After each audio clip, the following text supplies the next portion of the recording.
नमस्कार दोस्तों, are campus में आपका स्वागत है और मैं रोबिन त्यागी आज पॉलिटी की क्लास को प्रोसीड करते हुए आज आपको नए आर्टिकल्स की तरफ लेके चलता हूँ।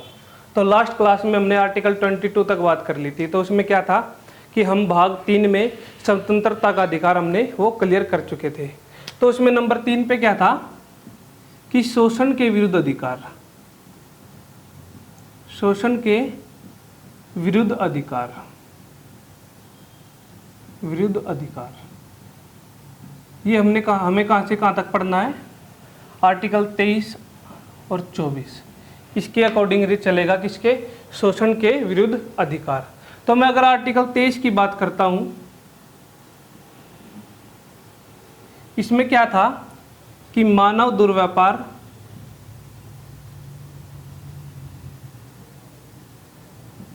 एवं बलात् श्रम का प्रतिषेध या निषेध। तो आर्टिकल 23 में इस बारे में बात की गई है। देखो, मानव दुर्व्यवहार बलात् श्रम में इसमें क्या था कि हम व्यक्तियों को अगर मैं पहले टाइम की बात करूं तो बंदी बना लेते थे और उन पर उनसे ना चाहते हुए भी काम लिया जाता था, जिसे क्या बलात् श्रम क्या रहेगा कि जो बलपूर्वक कराया गया कार्य है। तो इस चीज़ पर पाबंदी किस आर्टिकल के तहत लगी थी? आर्टिकल 23 के तहत। और इसके लिए क्या आया था? एक बंद हुआ उन्मूलन अधिनियम भी बनाया गया था, जो बनाया गया था 1976 में, कि लोग क्या नहीं कर सकेंगे कि लोगों को बंधुआ मजदूर नहीं बना सकेंगे। उसके लिए कुछ नियम आए थे, जिससे क्या था कि कुछ प्रावधान रखे थे, जिसमें सज़ा का भी प्रावधान था। अगर कोई व्यक्ति ऐसा करता है तो उसे सज़ा का भी प्रावधान था। अब आर्टिकल 24 की मैं अगर बात करूं, आर्टिकल 24,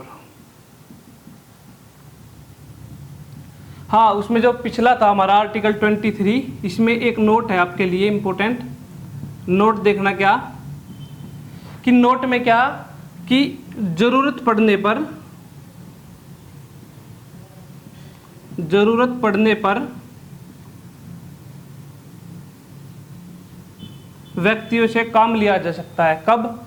अगर हमारा देश चाहे तो जरूरत पड़ने पर कि काम ले सकता है, वो इसके लिए क्या रहेगा? इसका अपवाद रहेगा आर्टिकल 23 का। अब आर्टिकल 24 की तरफ बढ़ते हैं। इसमें क्या था कि जो 14 वर्ष से कम आयु वाले बच्चे हैं, 14 वर्ष से कम आयु वाले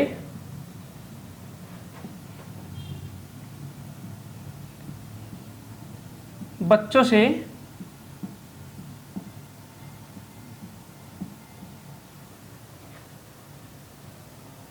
काम नहीं करा सकते। ये आपके लिए काफ़ी इम्पोर्टेंट है। काफ़ी बार पेपर में पूछा भी जाता है कि 14 वर्ष से कम आयु वाले बच्चों से काम नहीं करा सकते, या 14 वर्ष से आयु वाले बच्चों के नियोजन का प्रतिषेध। अगर आप बुक में देखोगे तो ये लिखा पाएगा कि नियोजन का प्रतिषेध।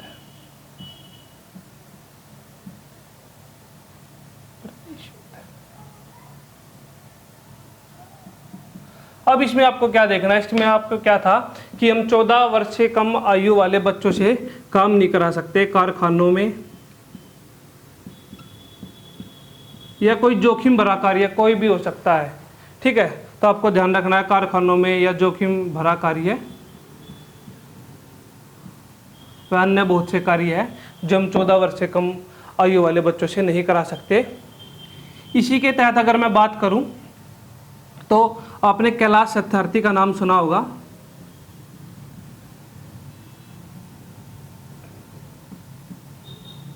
इन्हें नोबल अवार्ड मिला था। अगर कब बात करूं 2014 में इन्होंने बचपन बचाओ आंदोलन चलाया था, और ये इस चीज़ के बिल्कुल खिलाफ थे कि 14 वर्ष से आयु 14 वर्ष से कम आयु वाले बच्चों से काम नहीं कराया जाए। क्या था, इन्होंने कौन सा आंदोलन चलाया था अगर बात करूं तो बचपन बचाओ आंदोलन। जब 26 साल के थे, जब इसी फील्ड में थे, बचपन बचाओ आंदोलन, और इन्हें बहुत सारे पुरस्कार मिल चुके हैं। बचपन बचाओ आंदोलन। अगर 2014 में एक और था कि मलाला यूसुफजई थी जिन्हें नोबेल पुरस्कार मिला था इनके साथ शांति के क्षेत्र में। ये बहुत इम्पोर्टेंट है आपके लिए, ये इसी से रिलेटेड है, किसी आर्टिकल 24 से। कैलाश सत्यार्थी ने इसी फील्ड में काम किया था। अब मैं बात करता हूं किसकी, आर्टिकल 25 क्या रहेगा, धार्मिक स्वतंत्रता का अधिकार। इसमें हम बात करते हैं किसमें,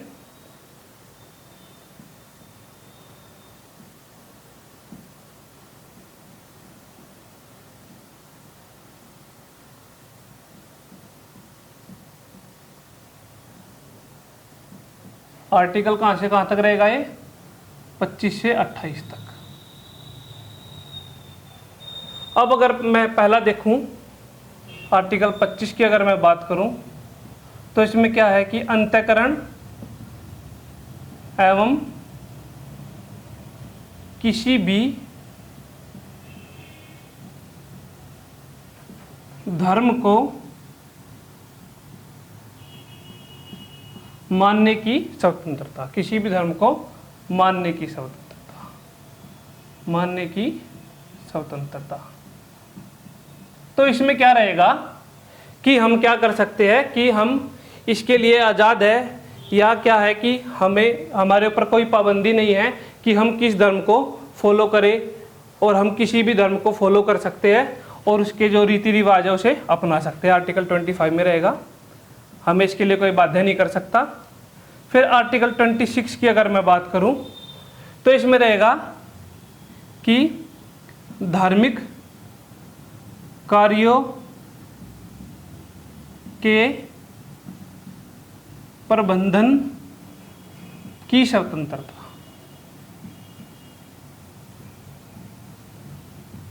धार्मिक कार्यों के प्रबंधन की स्वतंत्रता, लेकिन इसमें हमें थोड़ा सा ये ध्यान रखना पड़ेगा कि इसमें कुछ बातों का अनुसरण होना चाहिए। क्या क्या बात रहेगी वो, तो सदाचार या अच्छा आचरण अगर मैं बात करूं, सदाचार प्लस में उसमें स्वास्थ्य का ध्यान रखना पड़ेगा हमें, कि ये 2-3 कंडीशन है ये फुलफिल होनी चाहिए। उसी के तहत हम क्या कर सकते हैं, अपने धार्मिक कार्यों के लिए क्या कर सकते हैं, प्रबंधन कर सकते हैं। आपने देखा भी होगा कि कावड़ में शिविर लगते हैं और जो अपना गुरुद्वारे में लंगर चलते हैं, तो लेकिन हमें कुछ बातों का ध्यान रखना पड़ेगा, सदाचार का, स्वास्थ्य का और कानून व्यवस्था का, इसका हमें ध्यान रखना पड़ेगा। और आर्टिकल 27 की अगर मैं बात करता हूँ, आर्टिकल 27 में अगर मैं बात करूं कि किसी विशिष्ट, ये काफ़ी इंपॉर्टेंट आपके लिए, किसी विशिष्ट धर्म के लिए, किसी विशिष्ट धर्म के लिए हमारी राज्य सरकार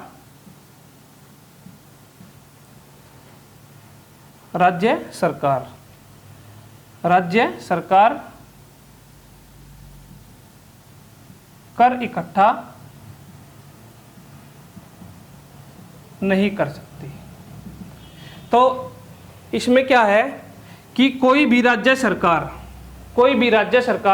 किसी ऐसे कर को हमसे नहीं ले सकती जिस कर का डायरेक्ट फायदा किसे मिल रहा हो, किसी धर्म के प्रचार में मिल रहा हो या किसी धार्मिक आंदोलन में मिल रहा हो। तो राज्य सरकार हमें इस टाइप का कोई भी कर हमसे नहीं इकट्ठा कर सकती। अब ये कौन सा आर्टिकल रहेगा, आर्टिकल 27। आर्टिकल 27 तक हमने पढ़ लिया है। अब आर्टिकल 28 देखते हैं।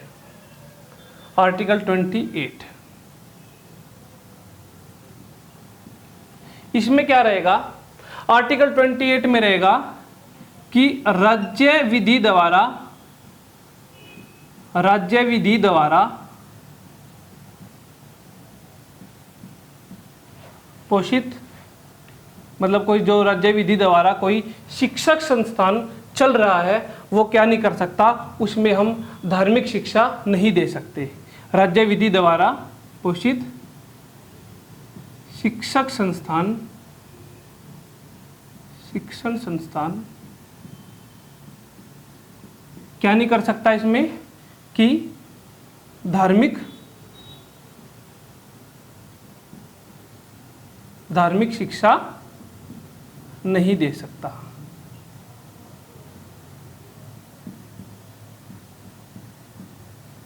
ये पॉइंट आपको नोट करना है। क्या रहेगा, जैसे हम अगर मैं एग्जांपल लूँ किसका, अगर मैं एग्जांपल लेता हूँ किसी गवर्नमेंट स्कूल का, तो उसमें क्या है कि हम किसी विशिष्ट धर्म की हम उसमें शिक्षा नहीं दे सकते। तो आर्टिकल 28 में हमारा ये रहेगा और यहाँ से हमारे पूरे होते हैं कि धार्मिक स्वतंत्रता का अधिकार हमारा पूरा हो जाता है। अब हम किसकी तरफ चलेंगे, नंबर 5 पर हमने जो लास्ट क्लास में पढ़ा था कि नंबर 5 पे हमने पढ़ा था कि संस्कृति एवं शिक्षा संबंधी अधिकार, शिक्षा संबंधी अधिकार, आर्टिकल कहाँ से कहाँ तक, 29 to 30। अब मैं आर्टिकल 29 की बात करूँगा। आर्टिकल 29 की अगर मैं बात करूँ तो इसमें क्या रहेगा कि अल्पसंख्यक जो वर्ग है अपना, अल्पसंख्यक वर्ग के पास अपनी लिपि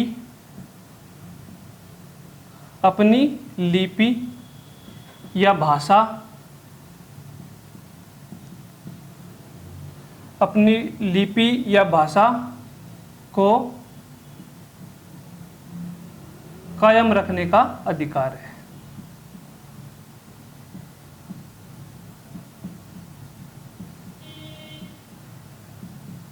कि अल्पसंख्यक वर्ग क्या कर सकता है कि अपने धर्म के प्रचार प्रसार के लिए या अपने जो उनके त्यौहार है उन्हें आसानी से मना सकता है, या अल्पसंख्यक वर्ग अपनी लिपि भाषा और अपने जितने भी रीति रिवाज है उनका क्या कर सकता है, उन्हें प्रोसीड कर सकता है। तो अब क्या रहेगा आर्टिकल 30। आर्टिकल 30 में देखो क्या रहेगा कि अल्पसंख्यक वर्ग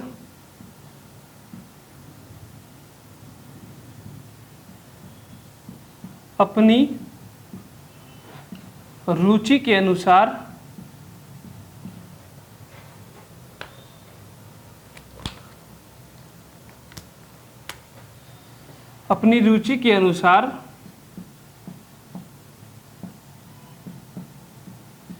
शिक्षण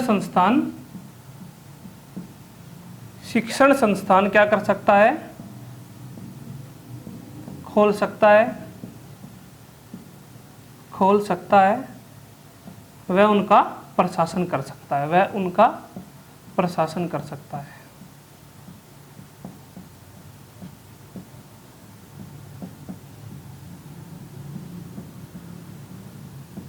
ये आपको ध्यान में रखना। अगर एग्जाम्पल लूं तो मदरसा, ये इसका एग्जाम्पल रहेगा, बेस्ट एग्जाम्पल रहेगा इसका आर्टिकल 30 का। तो हमने यहाँ से क्या किया है कि अपने सभी आर्टिकल्स हमने क्या कर लिए, पढ़ लिए। तो हमारा लास्ट बचता है क्या, आर्टिकल 32 जो आपके लिए काफ़ी इम्पोर्टेंट है। आर्टिकल 32 ये क्या रहेगा कि संवैधानिक उपचारों का अधिकार।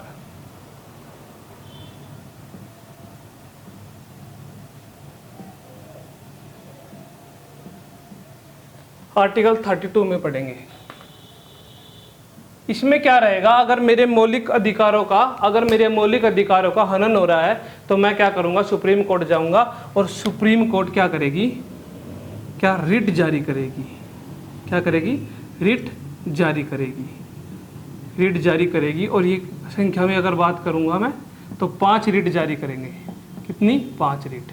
तो उनके बारे में अब देखते हैं। नंबर 1 पे क्या रहेगा, बंदी प्रत्यक्षीकरण, प्रत्यक्षीकरण। फिर अगर नंबर 2 पे मैं बात करूं तो क्या रहेगा, बंदी प्रत्यक्षीकरण हो गया। उसके बाद मैं अगर बात करूं तो दूसरा रहेगा परमादेश, परमादेश। उसके बाद नंबर 3 की अगर मैं बात करूं तो प्रतिषेध। और नंबर 4 पे बात करूं मैं क्या, नंबर 4 की अगर मैं बात करता हूं तो उत्प्रेषण। और नंबर 5 पे रहेगा क्या, अधिकार प्रेक्षा, अधिकार प्रेक्षा। आर्टिकल 32 में कि संवैधानिक उपचारों का अधिकार, जिसमें ये 5 रिट थी। और 5 रिट कौन जारी कर रहा है, सुप्रीम कोर्ट जारी करेगा। और 5 रिट की अगर मैं बात करूं तो इसमें बंदी प्रत्यक्षीकरण, परमादेश, प्रतिषेध, उत्प्रेक्षण और अधिकार प्रेक्षा। अगर मैं डिटेलिंग की अगर इसमें बात करूं तो बंदी प्रत्यक्षीकरण में यह क्या रहेगा कि अगर कोई व्यक्ति बंदी बना लिया गया है तो वो क्या करेगा, सुप्रीम कोर्ट जाएगा और सुप्रीम कोर्ट एक रिट जारी करेगा, जिसे किसके पास भेजा जाएगा, उस अधिकारी के पास भेजा जाएगा जिसने इसकी गिरफ्तारी करी है। और उसे बोला जाएगा कि आप इस व्यक्ति को 24 घंटे के अंदर क्या करें, कोर्ट में पेश करें, जिससे इसके जो बंदी बनाए वाले कारणों को जानेंगे। उसके बाद परमादेश में क्या रहेगा, अगर परमादेश की अगर मैं बात करूं तो परमादेश में अगर कोई अधिकारी जो अपने कार्य को नहीं अच्छे से निभा रहा तो उसके लिए एक आदेश जारी किया जाएगा कि आप क्या करें कि अपने जो कर्तव्य है उनका पालन करें।